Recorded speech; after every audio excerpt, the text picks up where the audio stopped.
दर्शकों, आपको बता दूं कि स्वर्ग की यात्रा पर निकलने से पहले युधिष्ठिर ने युयुत्सु को बुलाकर उससे संपूर्ण राज्य की देखभाल का भार सौंप दिया और अभिमन्यु के पुत्र परीक्षित का राज्याभिषेक कर दिया। इसके बाद पांडवों व द्रौपदी ने साधुओं के वस्त्र धारण किए और स्वर्ग जाने के लिए निकल पड़े। परंतु हस्तिनापुर से निकलने के बाद रास्ते में पांडवों के साथ एक कुत्ता भी उनके पीछे पीछे चलने लगा। यह देख अर्जुन, भीम, नकुल और सहदेव को बड़ा ही आश्चर्य हुआ। तब युधिष्ठिर ने उन्हें बताया कि यह मेरा स्वामी भक्त कुत्ता है। फिर पांचों पांडव द्रौपदी सहित अनेक तीर्थों, नदियों व समुद्रों की यात्रा करते करते आगे बढ़ने लगे। फिर एक दिन वो सभी चलते चलते लाल सागर तक आ गए। परंतु अंतिम यात्रा के समय भी अर्जुन अपने गांडीव धनुष व अक्षय तरकशों के लोभ का त्याग नहीं कर पाए थे, जिस कारण लाल सागर के पास अग्निदेव प्रकट हुए और उन्होंने अर्जुन से गांडीव धनुष और अक्षय तरकशों का त्याग करने को कहा। तब अर्जुन को ना चाहते हुए भी इन दोनों का त्याग करना पड़ा। फिर पांडवों ने पृथ्वी की परिक्रमा पूरी करने की इच्छा से उत्तर दिशा की ओर यात्रा आरंभ की। इस तरह यात्रा करते करते पांडव हिमालय तक पहुंच गए, जहां उन्हें केदारनाथ में शिव के दर्शन हुए और उन्हें बंधु बांधवों की हत्या के पाप से मुक्ति मिली। फिर भगवान शिव ने उन्हें स्वर्ग का मार्ग बताया था। पांडव आगे बढ़े तो उन्हें बालू से भरा समुद्र दिखाई पड़ा। इसके बाद उन्होंने सुमेरु पर्वत के दर्शन किए। फिर वे सभी सशरीर स्वर्ग की ओर बढ़ने लगे। तभी इंद्रदेव वहां प्रकट हुए और उन्होंने पांडवों से कहा, मैं तुम लोगों को लेने आया हूँ। तब युधिष्ठिर ने कहा, प्रभु क्षमा करें, हम लोग आपके साथ स्वर्ग नहीं जा सकते, क्योंकि हम सभी मनुष्य हैं और हमारे लिए अपने बल पर ही स्वर्ग तक की यात्रा करना उचित होगा। युधिष्ठिर के मुख से ऐसी बातें सुनकर देवराज इंद्र प्रसन्न हुए और वहां से चले गए। उसके बाद पांचों पांडव, द्रौपदी तथा वह कुत्ता तेजी से आगे बढ़ रहे थे। तभी द्रौपदी लड़खड़ाकर गिर गई। यह देख भीम ने युधिष्ठिर से पूछा कि द्रौपदी ने कभी कोई पाप नहीं किया, तो फिर क्या कारण है कि वह सबसे पहले नीचे गिर पड़ी। तब युधिष्ठिर ने कहा कि द्रौपदी हम सभी में अर्जुन को सबसे अधिक प्रेम करती थी, इसलिए उसके साथ ऐसा हुआ। ऐसा कहकर युधिष्ठिर द्रौपदी को देखे बिना ही आगे बढ़ गए। फिर थोड़ी देर बाद सहदेव भी गिर पड़े।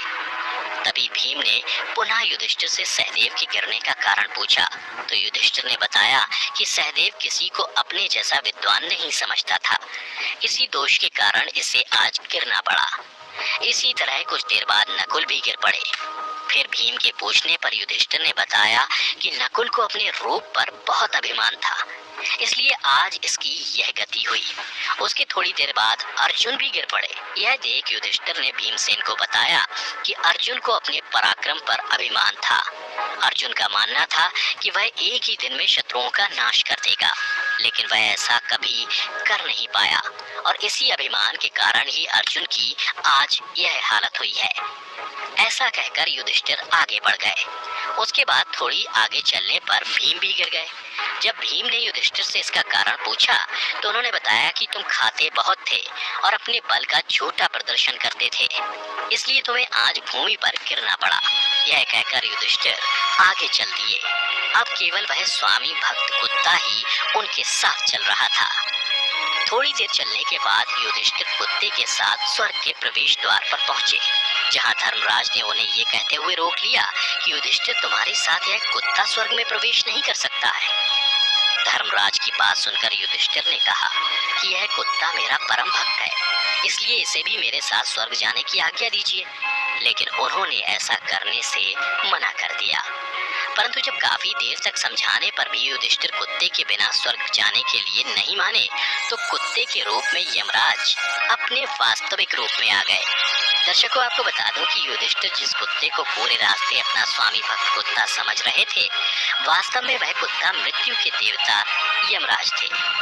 युधिष्ठिर को अपने धर्म में स्थित देखकर यमराज यानी धर्मराज बहुत प्रसन्न हुए। इसके बाद धर्मराज युधिष्ठिर को अपने साथ स्वर्ग ले गए। परंतु स्वर्ग पहुंचकर युधिष्ठिर को यह देखकर बड़ा ही आश्चर्य हुआ कि वहां दुर्योधन एक दिव्य सिंहासन पर बैठा है, जबकि उनके चारों भाई और द्रौपदी वहां नहीं है। तब युधिष्ठिर ने देवताओं से कहा कि मेरे भाई तथा द्रौपदी जिस लोक में गए हैं, मैं भी उसी लोक में जाना चाहता हूँ। मुझे उनसे उत्तम लोक में नहीं रहना है। तब देवताओं ने कहा कि यदि आपकी ऐसी ही इच्छा है तो आप इस देवदूत के साथ चले जाइए, यह आपको आपके भाइयों के पास पहुंचा देगा। युधिष्ठिर उस देवदूत के साथ चले गए। उसके बाद देवदूत युधिष्ठिर को ऐसे मार्ग पर ले गया जो बहुत ही दुर्गम और खराब था। उस मार्ग पर चारों ओर घोर अंधकार फैला हुआ था।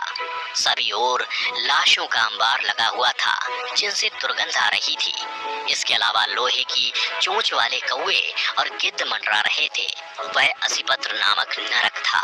वहां की दुर्गंध से तंग आकर युधिष्ठिर ने देवदूत से पूछा कि हमें इस मार्ग पर और कितनी दूर चलना है और मेरे भाई कहाँ हैं? युधिष्ठिर की बात सुनकर देवदूत बोला कि देवताओं ने कहा था कि जब आप थक जाएं तो आपको लौटा लाऊं। यदि आप थक गए हो तो हम पुनः लौट चलते हैं। युधिष्ठिर ने ऐसा ही करने का निश्चय किया। परंतु जब युधिष्ठिर वापस लौटने लगे तो उन्हें दुखी लोगों की आवाज सुनाई दी। वे युधिष्ठिर से बार बार कुछ देर और वहीं रुकने के लिए कह रहे थे। उन करुण आवाजों को सुनकर युधिष्ठिर ने जब उनसे उनका परिचय पूछा तो उन्होंने कर्ण, भीम, अर्जुन, नकुल, सहदेव व द्रौपदी के रूप में अपना परिचय दिया। तब युधिष्ठिर ने उस देवदूत से कहा कि तुम पुनः देवताओं के पास लौट जाओ। मेरे यहाँ रहने से यदि मेरे भाइयों को सुख मिलता है तो मैं इस दुर्गम स्थान पर ही रहूंगा। उसके बाद उस देवदूत ने ये बात जाकर देवराज इंद्र को बता दी। फिर कुछ क्षण पश्चात सभी देवता भी युधिष्ठिर के पास आ गए। देवताओं के आते ही वहाँ सुगंधित हवा चलने लगी। चारों ओर उजाला हो गया। यह देख युधिष्ठिर ने देवताओं से पूछा कि हे देवगण, मुझे पहले यह बताइए कि ये सब क्या है। तब देवराज इंद्र ने युधिष्ठिर को बताया कि तुमने अश्वत्थामा के मरने की बात कहकर छल से द्रोणाचार्य का वध करवाया था। इसी परिणाम स्वरूप तुम्हें भी छल से ही कुछ देर नरक के दर्शन करने पड़े। अब तुम मेरे साथ स्वर्ग चलो, वहाँ तुम्हारे भाई व अन्य वीर पहले ही पहुँच गए हैं। उसके बाद देवराज इंद्र के कहने पर युधिष्ठिर ने देव नदी गंगा में स्नान किया। स्नान करते ही उन्होंने मानव शरीर त्याग करके दिव्य शरीर धारण कर लिया। इसके बाद बहुत से महर्षि उनकी स्तुति करते हुए उन्हें उस स्थान पर ले गए जहां उनके चारों भाई आनंद पूर्वक विराजमान थे।